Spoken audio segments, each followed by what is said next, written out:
Fluorocarbonos, que fue un tema muy destacado, fines de los 90, principios del nuevo milenio. Mi Ricardo, ¿cómo estás? Así Buenos es, días. Jorge. Bien, ¿y tú? Buenos días, Bien, muchas gracias. muchísimas gracias. Ya quedó el micro, gracias. Ya quedó ahora sí el micro. Estamos aquí Espero que nos cambiando. escuchemos. Usted vio, ¿para qué le voy a engañar? Está viendo que estoy haciendo aquí tiempo para cambiarle el body, pero ya estamos listos. Pues eso es lo importante para que vean que es en vivo ¿Verdad? y Totalmente en que nos vivo y a todo color. preparamos y venimos a hablarle a todo el público que nos sigue efectivamente de este tema y como bien dices, haciendo caso a los correos, todos los mensajes Los que comentarios, manda claro, las sugerencias. la gente que tenemos el gusto de que nos vea.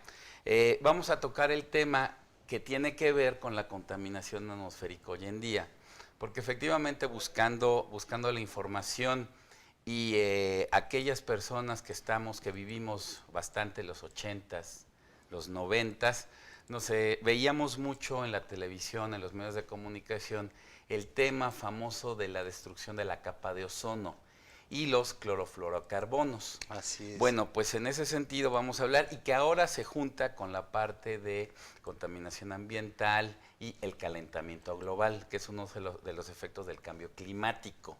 El cambio climático, uno de ellos es la contaminación ambiental que provoca calentamiento global. Pero bueno, regresando al tema principal que nos ocupa, que es la destrucción de la capa de ozono, déjame decirte y a todos los que nos ven, que a principios del siglo XX, años 20, 30, se empezaron a utilizar a nivel mundial algunos cambios, o se dieron algunos cambios, por ejemplo, en la manera de congelar los alimentos, de refrigerarlos, de enfriarlos, y se empezaron a utilizar sustancias, componentes, que en algunos casos derivaron en los famosos CFCs, los clorofluorocarbonos, que principalmente los vimos manejarse en refrigerantes, en refrigeración, ¿verdad? En aires acondicionados sobre todo, y en los aerosoles.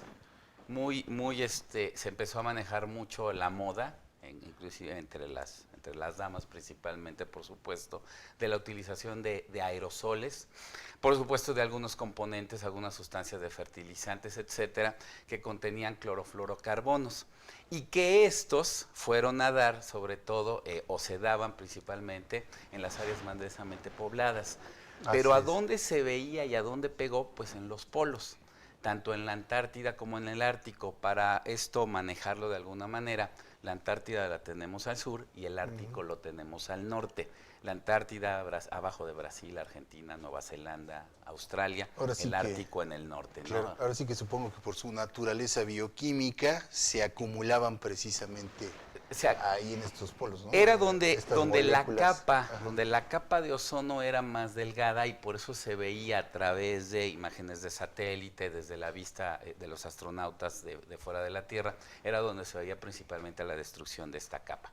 ¿Y por qué se destruía la capa de ozono? Bueno, la radiación solar, ¿sí?, que llega a la Tierra, de alguna manera, naturalmente, en la parte austral, en los polos, esta luz lo que hacía es que llega la capa de ozono. Vamos a ver que la capa de ozono la tenemos alrededor tenemos una atmósfera, y en la parte de la estratosfera, porque la atmósfera terrestre está dividida en varias capas. La estratosfera es la capa que más o menos está a 30 kilómetros de altura de la Tierra. En esta capa es donde vemos la franja de ozono y ahí permanece, además de otros componentes que vamos a tener vamos a ver algunos visuales en la pantalla. En esta estratosfera está compuesta por varios compuestos, entre ellos el ozono. Y entonces lo que hacen los clorofluorocarbonos es que con la radiación solar, con la luz diurna que llega en los polos, se descompone por una acción catalítica, ¿sí? Se descompone los clorofluorocarbonos y la parte más dañina, que son los cloros, ¿sí?, se quedan y se insertan en el ozono y hace que se destruya. Esa es una explicación científica, pero muy sencilla, básica. Entonces, por eso podíamos ver en la capa de ozono ese rompimiento a través del cloro de estos FCs y entonces empezamos a ver cómo la capa empezaba a disminuir. Así es. Podemos ver en el otro, si Gráfico. pudiéramos ver en el otro gráfico, cómo a partir de estos componentes comienza la destrucción del ozono. Ahora, muy importante, en 1987 se firma un protocolo que es el Protocolo de Montreal, donde se determinó la ya no utilización de CFCs, de clorofluorocarbonos, en este tipo de elementos que utilizamos los humanos. Claro. Repitiendo aerosoles, aires acondicionados, Los refrigeradores de las los casas, refrigeradores ¿no? de las casas Sí, los dejaron de usar domésticos. totalmente CFCs. La tendencia mundial ha sido a la baja. En el último análisis que se realizó en el año del 2010, se está determinando que dentro de 30 años vamos a poder ver totalmente la ya no presencia de los clorofluorocarbonos en la parte de la estratosfera. Por lo tanto, la tendencia va a ser mucho a la baja, porque estos elementos ya no se utilizan. Entonces se está recomponiendo la capa de ozono. Cada vez lo vemos más gruesa, por llamarlo de alguna manera, porque Claro, ya no se están al utilizando disminuir estas esto. emisiones precisamente. A partir de este protocolo de Montreal de 1987, repitiendo, ya no se permite Aunque la fue utilización. pues un efecto que tardó años, ¿no? Digamos Precisamente 60, 70 años la por todos utilización. esos refrigeradores que Efectivamente. siguieron funcionando, todo el tiempo que se llevó a hacer pues este cambio, ¿no?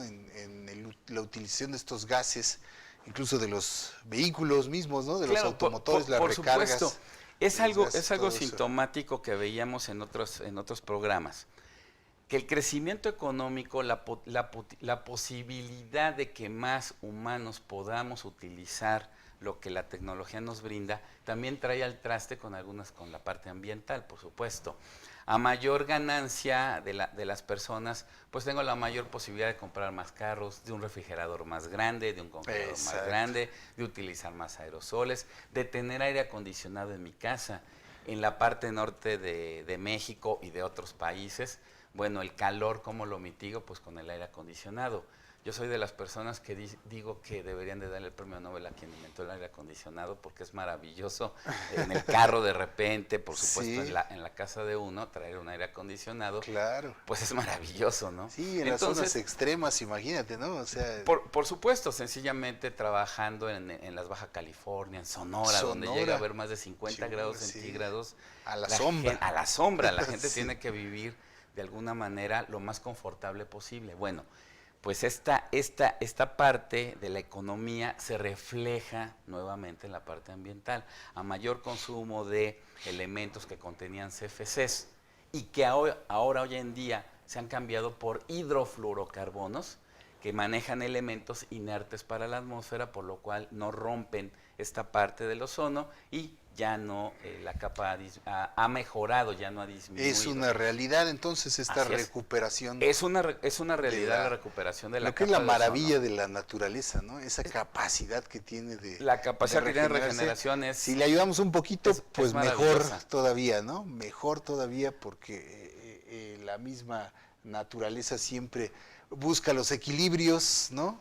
Siempre lo va a con las buscar. plagas, lo vemos en Por todos supuesto, lados, ¿no? inclusive hay animales que... Hay un caso muy famoso en África donde un tipo de roedor se lanza al precipicio cuando su población ha aumentado Es mucho excesiva. para tener un Se equilibrio. suicidan. Y como tú y el yo video viral. sabemos que el equilibrio, el justo medio, es lo más difícil de encontrar. Exactamente. Entonces la naturaleza, por supuesto, al nosotros inmiscuirnos en la baja de los clorofluorocarbonos, hace que la capa de ozono se esté recuperando.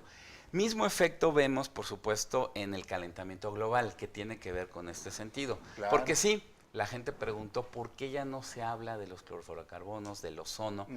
Ahora del ozono hablábamos de la capa, ahora hablamos de los precursores de ozono, Así que es. son los que traen el calentamiento global, derivado de que ya no hay una reflexión totalmente. Si ustedes ven vieron los gráficos que estábamos presentando y que ya lo habíamos explicado en otro programa, los rayos ultravioleta que llegan a la Tierra son reflejados en una gran parte por los elementos que componen la estratosfera, regresan una parte a a la atmósfera, otra parte la absorbe la Tierra, pero esa parte que debería de rebotar de alguna manera, otra vez queda como en una bóveda, derivado de la gran concentración de elementos que están en esa parte, en la estratosfera, que incluidos tenemos a la capa de ozono. Entonces, con los precursores de ozono, que principalmente salen de los automotores, ya lo habíamos dicho, un 60%, los combustibles fósiles, ¿no? Los combustibles fósiles, un 40% la industria, hacen que ya no se refleje, y entonces se queda ahí, viene un calentamiento global, y viene la parte de algunos otros elementos que se están manejando, como encontrar huracanes en la parte boreal. Cada vez más potentes, más destructivos. Potentes, sequías más prolongadas. Porque precisamente estos meteoros toman su fuerza de las aguas cálidas. De las aguas cálidas. Y al haber componentes de calentamiento en la atmósfera, pues obviamente estos fenómenos climatológicos pues son potencialmente más destructivos. Y aprovechando, por ejemplo, el tema sobre los detractores que hay de este cambio climático, ¿qué tanto hay? Yo quiero suponer también aquí un equilibrio, mi Richard, si tú me lo permites, entre otorgarle cierta legitimidad o cierta validez, más bien dicho, a las dos versiones. Yo pienso que sí hay un tanto en el asunto del calentamiento global, de este asunto de los combustibles fósiles, pero también creo que es cierto en parte la postura que defienden los detractores, los que niegan el cambio climático, que dicen que la naturaleza es cíclica y que el calentamiento global no es más que la parte de un ciclo natural de la Tierra. Yo creo que parte y parte, Richard, o cómo sería, aprovechando aquí tu Mira, si me lo permites, una opinión personal, obviamente en base a lo que se ha leído y a los eventos en los que hemos participado. Y voy a hacer la analogía con lo que decíamos hace un momento, como bien lo dices, del equilibrio. Cuando los mayas desaparecieron de la faz de la Tierra, bueno, por ejemplo, la cultura principal, primogénea, fue y se determinó que era por el uso abusivo de los elementos naturales que tenían a su alrededor. Si tú te das cuenta, ¿por qué todo es blanco en esa época? Porque se utilizaba la cal. Y la cal hacía que se conseguía a través de la combustión de los árboles que había a su alrededor, que había muchos porque habitaban en la selva. Claro. Eso hizo una deforestación y provocó cambios en el ecosistema en el que ellos vivían. Desde luego. Y esto determinó, en parte, vamos a llamarlo así, la extinción de, claro, a la fecha quedan relictos, pero de la cultura maya en su esplendor. Esto mismo pasa con los animales, se trata de lograr un equilibrio. Entonces, todo esto hace que efectivamente las normas, leyes, etcétera, que protegen a los ecosistemas, vía plantas, vía animales, se den por una conservación de la humanidad. Por supuesto, hay que exagerar las cosas, siempre he dicho yo, para conservarlas de mejor manera y en un beneficio de la humanidad. Claro. Los efectos del cambio climático los vemos, eso es innegable. Yo sí soy partidario de que el humano la acción del ser humano ha accionado el evento que por sí mismo la naturaleza se ha dado. La ley natural de que a toda acción corresponde una reacción. Corresponde una reacción. Entonces, ha habido extinciones masivas, ¿sí? Ha habido cambio climático durante toda la historia de la humanidad y sobre todo de la Tierra. Recordemos lo que decía un gran científico, si tomamos en cuenta del primer minuto de un lunes a el último minuto de un domingo, el humano lleva 5 minutos en esa semana, la vida humana. Todo lo demás ha sido tiempo geológico. Entonces no tenemos nada que ver el humano con el tiempo geológico. En todo eso, de lunes a primer minuto, al domingo a las 11:55 de la noche, ha habido una serie de cambios que han afectado la faz de la Tierra. Se ha hablado de 4 por lo menos extinciones. Hoy en día hay un libro que habla de la 5ª extinción masiva que está fomentada por el hombre. Está acelerando los cambios que naturalmente se dan en la Tierra. Exacto, sí lo hemos platicado aquí mucho. A propósito, digo, a lo mejor me salgo un poco del tema, pero con todas estas supuestas profecías y previsiones del fin del mundo, hemos comentado aquí con el auditorio una retroalimentación muy interesante de parte de ellos, como siempre, que pues somos nosotros mismos, más allá de las profecías y brujos y astrólogos que hablan del fin del mundo. Nostradamus. Los que estamos haciendo nosotros nos estamos encaminando precisamente a nuestra propia destrucción, ¿no? Con esta acción que tenemos por el simple hecho de existir, de respirar, ¿no? Y además por todas nuestras acciones que hacemos adicionales. Conmemorábamos apenas lo de las pruebas nucleares, que se dice ejemplo, que no se ha estimado bien a bien el alcance real. Digo, sabemos los efectos inmediatos de un test nuclear, ¿no? Pero no se ha visto bien a bien a largo plazo cuáles serán las consecuencias de estas pruebas nucleares, las guerras, de todo lo que ha hecho el hombre precisamente, que es la que se va la humanidad misma es la que se va encaminando a su propia autodestrucción. Así es, recordemos que el humano está considerado como el único ser viviente que modifica su entorno a beneficio de él. Normalmente todos los demás seres vivos se adaptan a las condiciones en las que están viviendo, claro, pero el humano las modifica a su conveniencia. Es el único ser que, por ejemplo, mata por matar.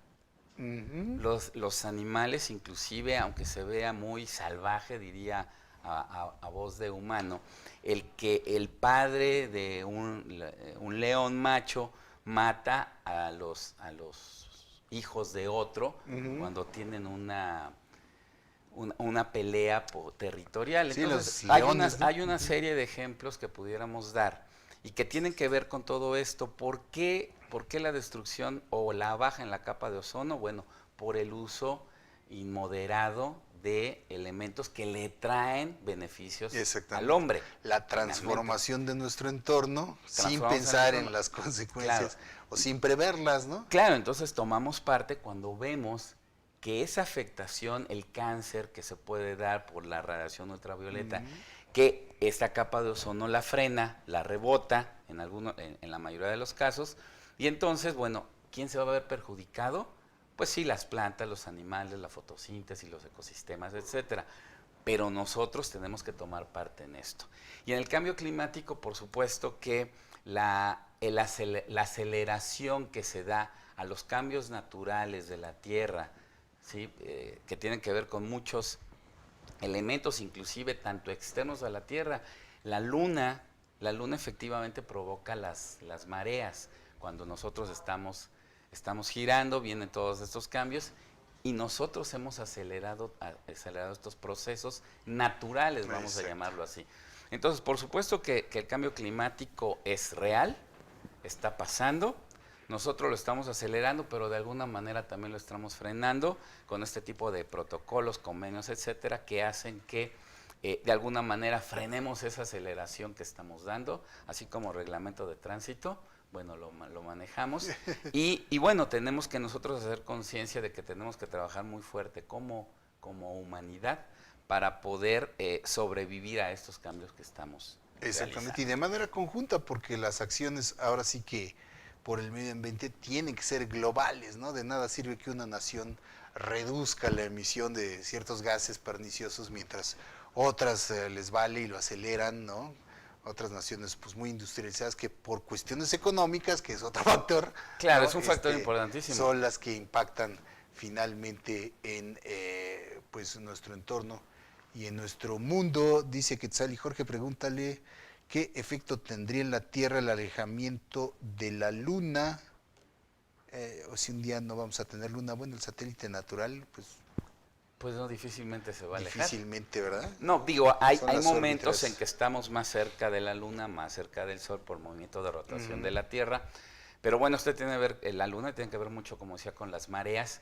Un alejamiento del eje de rotación de la Tierra, pues sería algo que no creo que pase, no lo veamos, ¿no? Digo, claro, la Tierra se va a destruir cuando el Sol, como una estrella, llegue a una gigante roja, va a desaparecer el Sol y pues va a desaparecer la Tierra. Pero eso más o menos está considerado en unos 5,000 millones de años. Entonces difícilmente... Sí, es algo muy gradual, ¿no? Que ya no vamos a ver, mi querida Quetzali, Entonces, pues no hay que preocuparse por ello. No hay que preocuparse Está por esa parte. muy a largo plazo. Así es. Muchísimas gracias, mi querido Al Ricardo. contrario, Gracias qué a gusto ustedes, saludarte. amigos. Le digo más adelante otros temas que ya tiene en la agenda. Por supuesto, mi querido pero Ricardo, que que ustedes gusten. han sugerido. La contaminación óptica en las grandes ciudades, que es un problema. Ese es un problema muy Y grande. afecta mucho a los reglamentos en torno a ello. Con No se mucho gusto, respetan, claro. ¿verdad? Pero todo este tipo de cosas que irá Ricardo aquí desglosando para ustedes, afortunadamente todos los temas que quieran, adelante, aquí está Ricardo para Claro. tratarlos con todo gusto. Gracias, Ricardo. Muchas gracias. Buen día. Gracias Muchas a todos. gracias por tu interesante sección, Gracias. muy ilustradora como siempre. Vamos a hacer un corte, queridos amigos, y regresamos. Ya está listo mi querido Pepe Guerra con los detalles de los deportes. Vamos después de este corte.